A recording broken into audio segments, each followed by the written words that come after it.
Good morning, one and all. Good morning once again. तो आज का डे 2 है। यस्टरडे हम लोगों ने पांडु का चिकित्सा सूत्र देखा था। आज हम लोग नेक्स्ट अध्याय हिक्का श्वास में इंस्टेड ऑफ सिंह चिकित्सा सूत्र हम पहले देखेंगे तमक श्वास। तमक श्वास का लक्षण, तमक श्वास का लक्षण ये करीब करीब 8 श्लोक पे बेस्ड है, लेकिन ये काफी इम्पोर्टेंट है। और इसको तो हमारे जो हमारे कॉलेज में पराड़कर सर है, उन्होंने तो इसका श्लोक बाय हार्ट करने बोला है। ठीक है, तो बाय हार्ट तो रहने दो, लेकिन हम लोग एक बार इस ये 8 लाइन का क्या मीनिंग है और तमक श्वास को हम लोग एक बार इम्पोर्टेंट है इसलिए एक बार रीड करेंगे। ठीक है, तो तमक श्वास। तो देखो, भले आचार्य ने श्वास की संप्राप्ति पहले बताई है, लेकिन फिर भी उन्होंने जब तमक श्वास शुरू किया तो फिर से संप्राप्ति बताई। क्या बताया? प्रतिलोमम यदा वायु स्रोतान से प्रतिपद्यते ग्रीवाम शिरश्च संगृह्य श्लेष्मानाम समुदीय च। मीनिंग पढ़ते क्या लिखा है? जब श्वासवाही स्रोतस में मतलब प्राण व स्रोतस में अवरोध उत्पन्न हो जाता है, ठीक है, क्या हो रहा है? अवरोध उत्पन्न हो रहा है। किससे? तो तब कुपित वायु प्राण व स्रोतस में प्रतिलोम गति से चलने लगती है। तो क्या हुआ? स्रोतस में अवरोध हुआ। देखो, संप्राप्ति बनाओ। पॉइंट नंबर 1, निदान सेवन। निदान सेवन से क्या हुआ? प्राण व स्रोतस में अवरोध हुआ। या यहाँ पर श्वास व स्रोतस बोलने से प्राण, उदक और अन्न तीनों उन्हें लेना हो आचार्य का मत। ठीक है, तो श्वास में अवरोध, अवरोध से क्या हुआ? वायु का प्रकोप, वायु का प्रकोप से क्या हुआ? वायु की गति प्रतिलोम हो गई। तो अपने संप्राप्ति के 4 लाइन बन गए। श्वासोच्छ्वास में अवरोध, वायु का प्रकोप, फिर वायु की गति प्रतिलोम। ठीक है, और पहले निदान सेवन। ठीक है, तो यहाँ पर प्रतिलोमम यदा वायु स्रोतान से प्रतिपद्यते है, स्रोतस में अवरोध होने की वजह से वायु की गति प्रतिलोम हो गई। अभी वायु क्या हो गया? ग्रीवा शिरश्च संगृह्य, ग्रीवा और शिर में उसने क्या किया? जकड़ाहट किया। ऊपर जाकर ग्रीवा नेक और सिर शिर हेड, उसमें जाकर उसने जगड़ाहट किया। क्या क्या? जगड़ाहट का। और श्लेष्मा नाम समुद्रिया, और फिर कफ को भी प्रकोप किया। तो बेसिकली तमक श्वास में इनके पास संप्राप्ति में 6 स्टेप्स है। पहला निदान सेवन, दूसरा श्वास व स्रोतस में अवरोध, तीसरा वायु का प्रकोप, चौथा वायु का प्रकोप होने से वायु की गति प्रतिलोम, वायु की गति प्रतिलोम होने से वो गया गिरिवा और शिर में जाकर उसे जगड़ाहट उत्पन्न किया, और जगड़ाहट उत्पन्न करने के बाद क्या किया? कफ का प्रकोप किया। ठीक है, तो हमारा ये हो गया।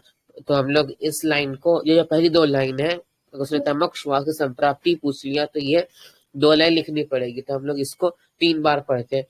प्रतिलोमम यदा वायु स्रोतान से प्रतिपद्यते ग्रीवाम शिरश्च संगृह्य श्लेष्मानाम समुद्रीय च।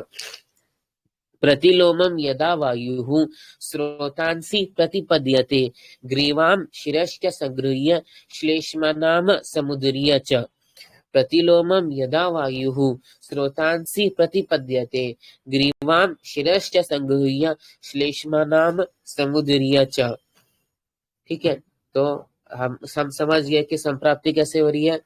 निदान सेवन, श्वास व स्रोतस में अवरोध, अवरोध से वायु प्रकोपित, वायु प्रकोपित तो वायु की गति प्रतिलोम, और गिरेवा और सर नेक और हेड में जकड़ाहट, और वहां से कफ का प्रकोप। आगे क्या बोलते हैं? करोति पीनसम तेन रुद्धो घुरघुरकम तथा अतीव तीव्र वेगम च श्वासम प्राण प्रपीलिकम प्रताम्यति अति वेगात् च कास्ते शरीरुदत्ते प्रमोहम कास्मानश्च स गच्छति मुहुर्मुहुर्। ये श्लोक तो रीड कर लिए, इसका मीनिंग समझते हैं कि वो जब कफ को बढ़ाता है तो कफ क्या करता है? पीनस रोग को उत्पन्न करता है। उसके बाद तेन रुद्धो घुरघुरकम तथा, और अभी कफ क्या करता है? गले में अवरोध करता है, कफ गले में अटक जाता है, तो उससे घुरघुर घरघराहट जैसे शब्द उत्पन्न होता है। ठीक है, तो करोति पीनसम कंटिन्यूएशन में वहां पर कफ का प्रकोप हुआ, उससे क्या हो गया? पीनस रोग हो गया।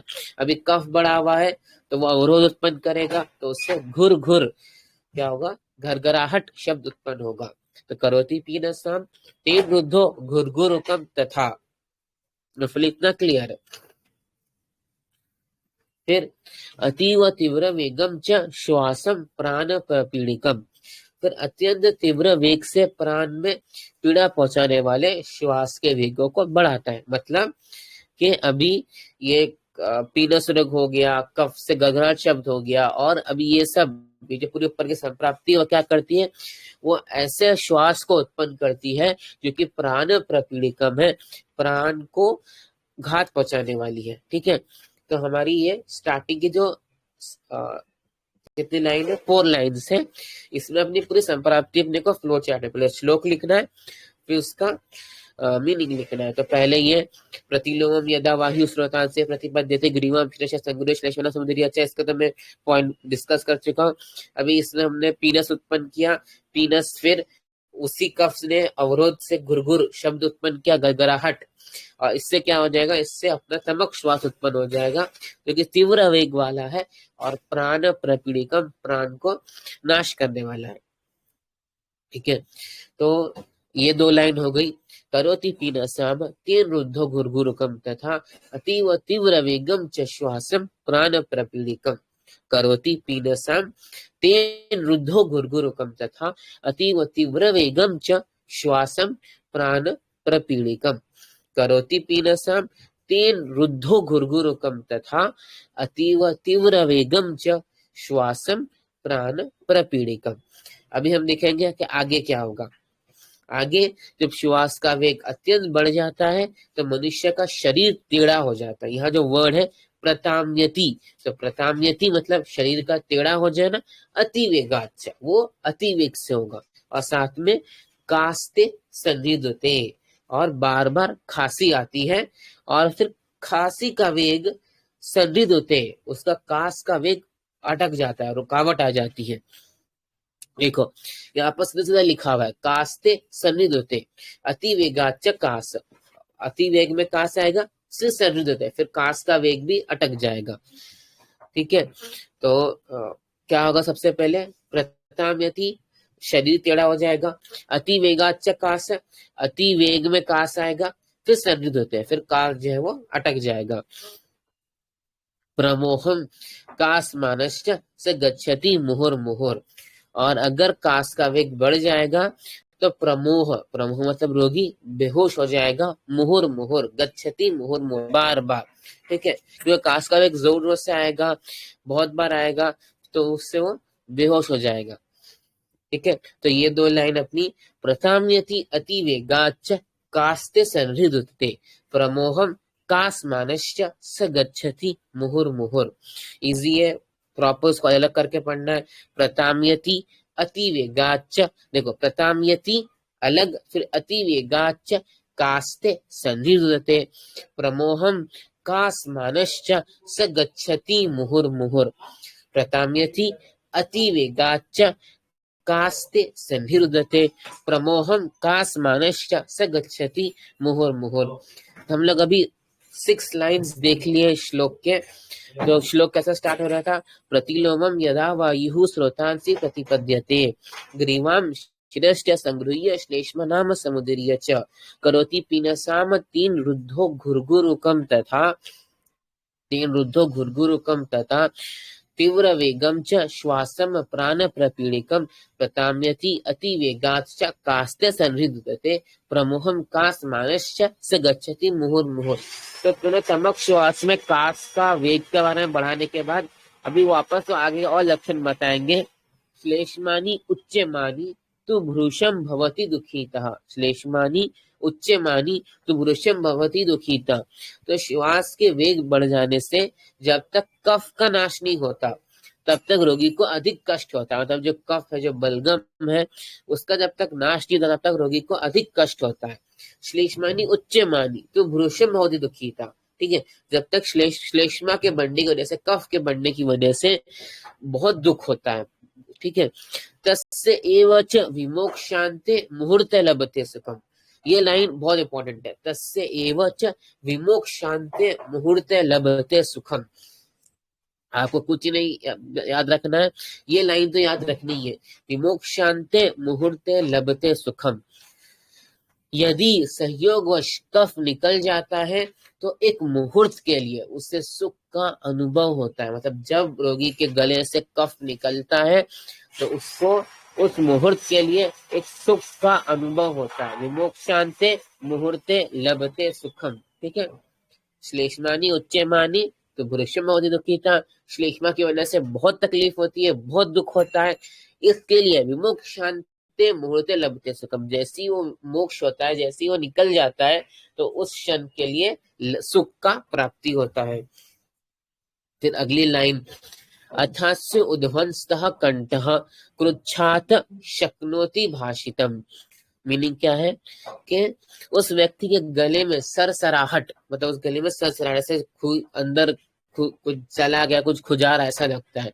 और तथा शक्नोति कुरुच्छात शक्नोति भाषितम, अन्य व्यक्तियों से भाषण करने में कठिनाई का अनुभव होता है। कुरुच्छात मतलब डिफिकल्टी, शक्नोति ये संधि को अलग करेंगे तो शक्नोति हो जाएगा। कुरुच्छात शक्नोति के डिफिकल्टी, शक्नोति किसमें, भाषितुम इन स्पीकिंग टू अदर्स। तो उसके गले में अथास्य उध्वंस्तः कंठः, उसके गले में सरसराहट का फीलिंग आएगा। क्रुच्छात शक्नोति भाषितुम, और दूसरों से बोलने में उसको डिफिकल्टी होगी। ठीक है। न च अपि निद्राम लभते शयानः श्वास पीड़ितः, और जब वो लेटेगा या सोने की कोशिश करेगा तो उसको तकलीफ और बढ़ेगी। श्वास से पीड़ित व्यक्ति शयन की जब चेष्टा करता है, शयन मतलब वही सोने की चेष्टा, लेटने की चेष्टा, तो उसे निद्रा बिल्कुल नहीं आती। ठीक है। तो ये हम चार लाइन देखे कि श्लेष्मानी उच्चमानी, तो भृशम बहुत ही दुखी था, श्लेष्मा के बढ़ने की वजह से भृशम मतलब बहुत ज्यादा दुख होता है। तस्य वचय मोक्ष शांते, लेकिन जैसे थोड़ा कफ बाहर निकल जाए, मुहूर्त लभते, उस मुहूर्त को सुख की प्राप्ति होती है। अर्थात से उध्वंसता करता, उसको गले में सरसराहट लगता है। कुछ छात्र शक्नोति भाषितुम, और भाषा बोलने में उसको तकलीफ होती है। न च अपि निद्राम लभते शयान श्वास पीड़िता, जब वो सोने की कोशिश करता है तो उसको निद्रा बिल्कुल नहीं आती है। तो एक बार हम लोग हिंदी में पूरा रिकैप कर लेते हैं कि सबसे पहले श्वासोच्छ्वास होता है, उसमें अवरोध होता है, उससे कुपित वायु प्राण व स्रोत से प्रतिलोम गति से चलने लगती है, ग्रीवा और सिर में जकड़ाहट उत्पन्न करती है, और कफ को उभारकर पीनस रोग को उत्पन्न करती है। अब कफ से रुकी हुई वायु गले में गरगराहट, घुरघुरकम तथा घुरघुर गरगराहट शब्द को उत्पन्न करती है, और अत्यंत तीव्र वेग से प्राण में पीड़ा पहुंचाने वाले श्वास के वेगों को बढ़ाती है। श्वास प्राण प्रपीड़िकम, जब श्वास का वेग अत्यंत बढ़ जाता है तब मनुष्य का शरीर टेढ़ा हो जाता है। वर्ड क्या है संस्कृत का, प्रताम्यति, अति वेगाच। तो बार बार खांसी आती है और कास का वेग रुक जाता है, और कास का वेग बढ़ जाता है तो प्रमोहम, बार बार रोगी प्रमोह बेहोशी को प्राप्त हो जाता है। यहाँ पे श्वास की वेग बढ़ जाने पर जब तक कफ का नाश नहीं होता तब तक रोगी को अधिक कष्ट होता है। जब संयोगवश विमोक्ष कफ निकल जाता है, मुहूर्ते लभते सुखम, तो उस मुहूर्त में रोगी को सुख का अनुभव होता है। उस व्यक्ति के गले में सरसराहट उध्वंस का फीलिंग होता है, और दूसरों से बोलने में, अन्य व्यक्तियों से भाषण करने में कठिनाई का अनुभव होता है। श्वास से पीड़ित व्यक्ति शयन की जब चेष्टा करता है तो उसे निद्रा बिल्कुल नहीं आती। अभी वो बोल रहे हैं अभी लेटने पे निद्रा क्यों नहीं आती, उसको उन्होंने यहाँ पे एक्सप्लेनेशन दिया है। पार्श्व तस्सा एवं गृहणाति शयनस समीर्णः, कि यदि संयोगवश वो सोता है, जब लेट दोनों पसलियों में पार्श्व में कुपित वायु वेदना उत्पन्न करता है, इस वजह से उसको नींद नहीं आती, उसको तकलीफ होती है। जब लेटता है तो उनके हिसाब से दोनों पसलियों में, दोनों पार्श्वों में जो कुपित वायु है वो वेदना उत्पन्न करती है। ठीक है। मतलब आप इसको, इस लाइन को समझने के लिए अपने को यहाँ से समझना है कि न च अपनी निद्राम लभते शयन श्वास पीड़ित, कि जो श्वास पीड़ित है उसको लेटने पर निद्रा नहीं आती है। क्यों नहीं आती है? क्योंकि पार्श्व तस्या व गृहणाति, पार्श्व में शयन से समीर है, जैसे वह लेटता है वैसे वहां पर वायु ग्रहण करके वेदना करता है, वायु का प्रकोप होता है, वहां पर वायु जाती है और पीड़ा करती है। तो फिर अभी उसको सुख कैसे मिलेगा? आसीनो लभते सौख्यम, यदि रोगी बैठता है, रोगी यदि बैठता है तो उसको कुछ सुख का अनुभव होता है, उसको अगर बैठेंगे तो सुख। उष्णम से और गर्म वस्तु उसके लिए हितकारक होती है। तो यहाँ पर उपशय दोनों साथ में बता दिया कि लेट नहीं सकते, इसके लिए बैठना है। आते लगते सौख्यम उष्णम से अभिनंदती, और उसका उष्ण से भी उसका अभिनंदन होगा, मतलब उसके सुख की प्राप्ति होगी। अभी यहाँ पे याद रखो कि मॉडर्न में भी इसका ऐसे ही है कि उसका ना एक एक्सप्लेनेशन है, जो हम लोग डायफ्राम जब पढ़ते हैं एनाटॉमी में, तो हम लोग के वो मैक्सिमम, जब हम लोग सिटिंग पोजीशन में रहते हैं तो अपने को जो थोरैक्स है उसको मैक्सिमम स्पेस मिलता है, तो उससे ब्रीदिंग इजी होती है। तो बाद में कभी डिस्कस करेंगे, ठीक है। अभी अगला उच्छ्रिताक्षु ललाटेन, पहला उच्छ्रित अक्षु मतलब उसका नेत्र सर्वदा ऊपर चढ़ा हुआ प्रतीत होता है, मतलब हमेशा तकलीफ की वजह से ऊपर ही देखता है वो ऐसा।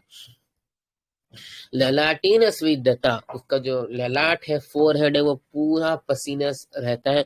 भ्रुशमर्ति मानस, पूरा एकदम होता है, और वो व्यक्ति अत्यंत दुखी रहता है, अस्थमा की वजह से उसको हमेशा तकलीफ होती है, ठीक है। फिर विशेष का आस्यो, उसका मुंह सुखा हुआ होता है। मुहुर श्वास, कभी उसको अस्थमा का अटैक आता है।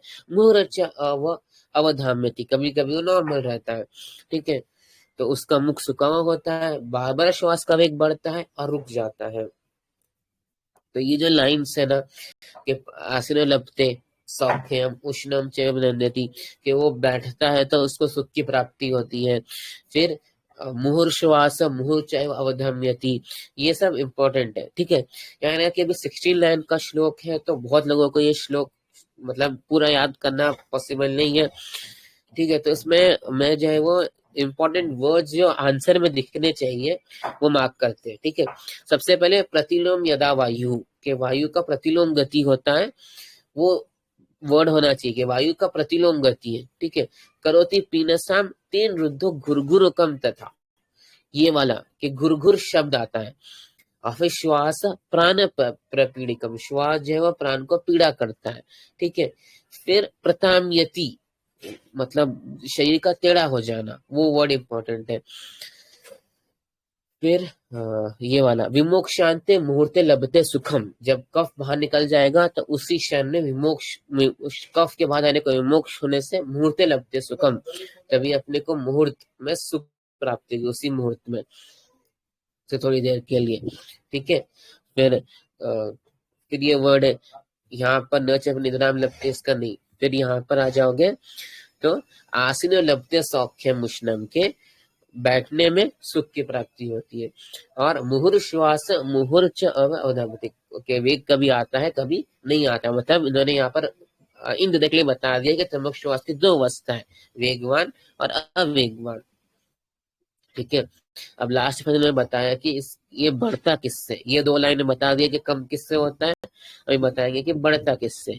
मेघा अंबु शीत प्राग्वाते श्लेष्मल च अभिवर्धते सयाप्य तमक श्वास साध्य व स्यात नवोत्थितः। एक लाइन में क्या बोला कि मेघ बादल, अंबु बारिश, शीतल वातावरण, ठीक है, प्राग शीत, ठीक है, प्रागवात पूर्वी वायु, और श्लेष्मल च अभिवर्धते, जिन चीजों से भी कफ बढ़ता है, कफ वर्धक आहार विहार के सेवन से श्वास की वृद्धि हो जाती है। और अगर ये सब लक्षण दिख रहे हैं तो इसको, इस तमक श्वास को हम याप्य बोलेंगे, ठीक है। और अगर ये नया है, 1 वर्ष से कम दिन का है, तो ये शायद साध्य है, ये ठीक भी हो सकता है, ठीक है। तो हम लोग ने यहाँ पर तमक श्वास का पूरा 16 लाइन का चरक चिकित्सा स्थान का श्लोक देखा, ठीक है। श्लोक इजी था, कोई रिकाप करते हैं। प्रतिलोमम यदा वायु स्रोतांसी प्रतिपद्यते, ये वायु का प्रतिलोम गति हो गया, उससे क्या हो गया, ग्रीवा शिरस्य संगृह्य श्लेष्मनाम समुद्रीय च, वो ग्रीवा और शिर में गया और उसने वहां पर ग्रहण उत्पन्न की। करोति पीनसाम तेन रुद्र गुरगुरकम, तथा बड़े हुए कफ ने पीनस किया और घुरघुर वर्ड निकाला, घुरघुर साउंड निकाला। फिर करोति पीनसाम तेन रुद्र गुरगुरकम तथा अतीव तीव्र वेगम च श्वासम प्राण प्रपीड़िकम। तो जो तमक श्वास है ये प्राण को नाश करने वाला है, प्राण को पीड़ा देने वाला है। फिर प्रताम्यति अति वेगाच काश शरीर धुते, ये शरीर को टेढ़ा कर देता है और काश का वेग बहुत बार आता है, फिर आना बंद हो जाता है। प्रमोहम काश मानस्य स गच्छति मुहुर मुहुर, कफ काश बार आने की वजह से बहुत बार मनुष्य बेहोश हो जाता है।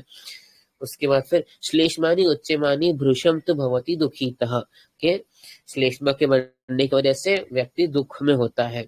उसके लिए लाइन में क्या बोला है, तस्यैव विमोक्षान्ते मुहूर्ते लभते सुखम, जैसी कफ रिलीज हो जाएगा वैसी उस क्षण के लिए उसको सुख की प्राप्ति हो जाएगी। ठीक है, उसके आगे उन्होंने क्या बोला है, अथ्य उध्वंसता कंठ कृच्छा शक्नोति भाषितुम, के उध्वन कंठ में उसके ससराहट होगी और कुच्छाते शक्नोति भाषितुम, उसको बोलने में डिफिकल्टी होगी। फिर यहाँ से आगे इजी है, न चिन अपनी निद्राम लगते शयन श्वास पीड़िता, उसको लेटने पे श्वास मतलब उसको लेटने पे नींद नहीं आएगी बल्कि उसकी श्वास की पीड़ा बढ़ जाएगी। क्यों? क्योंकि पार्श्व पार्श्व पार्श्व तस्यैव गृह्णात, उसके जो पार्श्व उसमें ग्रहण हो जाएगा। शयन समीरना, लेटने से वहां पर समीरना वायु का प्रकोप हो जाएगा। तब सुख किससे प्राप्त होगा, आसीनो लभते सौख्यम उष्णम च अभिनंदनम च एवं अभिनंदनम, के बैठने से सिटिंग पोजीशन में उसको सुख की प्राप्ति होगी और उष्ण आहार विहार के सेवन से उसको सुख की प्राप्ति होगी। तो उसको मैंने बोला कि उश्रिताक्ष, उसकी आंखें हमेशा से ऊपर देखती हुई रहेगी, उसकी आंखें हमेशा से लगी से वो ऊपर ही देख रहा है। ललाटे सुविद्यम, और उसके पूरा फोरहेड में पसीना पसीना रहेगा। भ्रूषम और अर्तिमान, और वो हमेशा दुखी लगेगा। ठीक है, उसके उन्होंने क्या बोला है कि मुहुर श्वास मुहुर अवधाम्यति, उसको बहुत बार श्वास का वेग आएगा, बहुत बार श्वास का वेग नहीं आएगा। इसलिए पहले एक बड़े इंपॉर्टेंट विशिष्ट काल से उसका मुंह हमेशा सूखा रहेगा। ठीक है, और लास्ट में मेघ अम्बुशीत प्राग्वातो, मेघ बादल बारिश और शीत आहार विहार ठंडी का मौसम, प्राग्वात पूर्वासानाली वायु, श्लेष वाला चवनते, और कोई भी रीजन जिससे कफ की वृद्धि होगी उससे तमक श्वास भी बढ़ेगा। सयाप्य तमक श्वास, ये जो जितने भी लक्षण है उनसे युक्त जो श्वास है वो क्या है, याप्य है। साध्यो व सात नव, लेकिन अगर नया है मतलब 1 वर्ष से कम का है तो वो साध्य होगा। ठीक है, thank you, thanks a lot.